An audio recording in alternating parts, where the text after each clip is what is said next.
your last fight against Saul Canelo Alvarez broke your old pay-per-view record that you set against Oscar De La Hoya. Is this the new standard of excellence with which Mayweather Promotions is judged, or does pay-per-view sales not even matter to you anymore because you're so successful? There's always room to grow, and we're gonna constantly grow. Because I didn't do it by myself. I have a team. I'm just the face of the team. You have to have structure, like being the president or having any company. You have to have structure, and we have structure.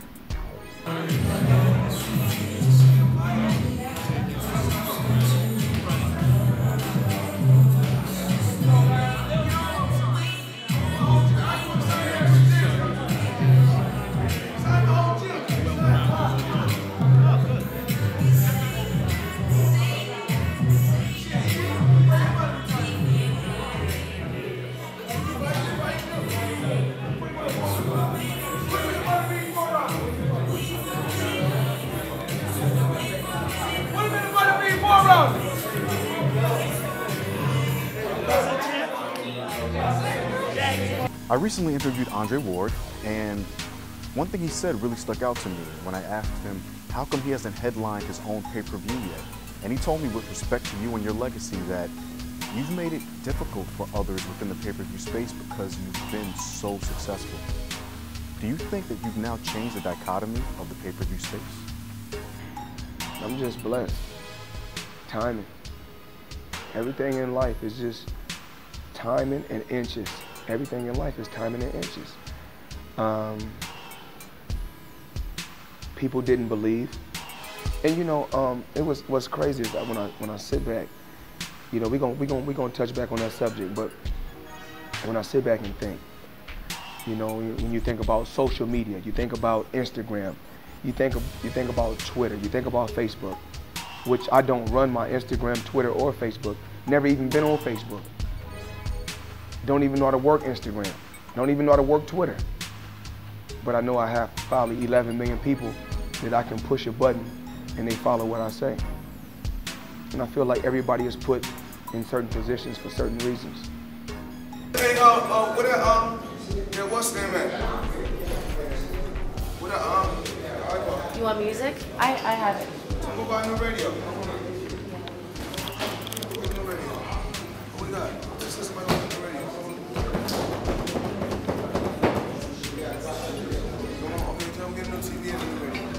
Hello? You know, we first met you as Pretty Boy Floyd, and then came Money Mayweather.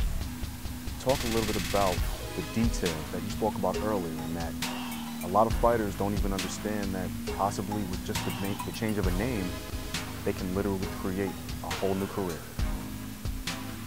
When it's all said and done, it's just business. I understand business. And a lot of times people don't understand business. Like, I'm not gonna be on TV and do any show. I'm not gonna do any show if I can't have any ownership. No different from what I tell these fighters. Just because I don't have a Nike check on my back, that don't define my greatness. Because I don't wear Adidas stripes, that don't define my greatness.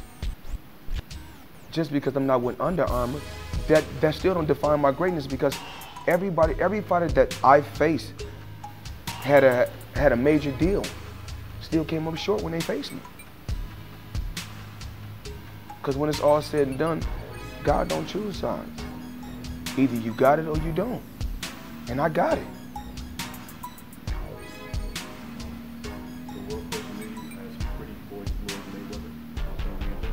You got to. You got to reinvent yourself. It's no different from any business. You think businesses from the 80s was ran the same in the 90s? No, it's a new millennium. You have to change with the time. You have to have a total different look. You have to bring some different to the table.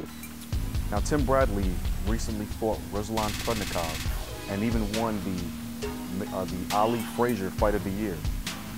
What does that fight mean to you with respects to fighter safety, since Tim Bradley basically put himself in dangerous territory and even was left with semi-slurred speech after that fight.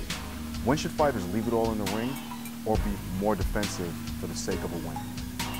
I would never win that type of an award. Because what I tell these fighters, it's not cool. You know, I take my hat off to those legendary champions that paved the way, but sitting on a ropes taking punishment, that's not cool. What's cool about my career is I can say that I didn't take no punishment. It's not about taking no punishment. You want to be able to still be sharp when you're 70, be sharp when you're 80. Love Ali. But if he look back on his career, if he can change it off, he would. What is something about Floyd Mayweather that we don't know, but that we should know? I really don't like high-end restaurants. You know, me and myself, I really like a home-cooked meal. You know, my chef, she's unbelievable. But me, I'm TGI Fridays, Applebee's. When I'm in LA, I'm at my house in LA, Roscoe's. I like pizza. Of course I like soul food because I like solid food where I can get full. Whereas, I don't like them bougie restaurants. They look nice, but the food is horrible. And Floyd, my last question. We're now post-2013, which was an epic year for you. And we are now in 2014. Obviously, you have a fight coming up in May. But what can we expect overall from Floyd Money Mayweather and Mayweather Promotions? 2014, I know I'll be fighting May 3rd. That's for sure. I'll be fighting again in September. That's for sure also. And we got some guys that's going to be under my banner. We're going to have some more champions under the Mayweather banner this year. I can promise that, for sure. I'm going to do it. All right.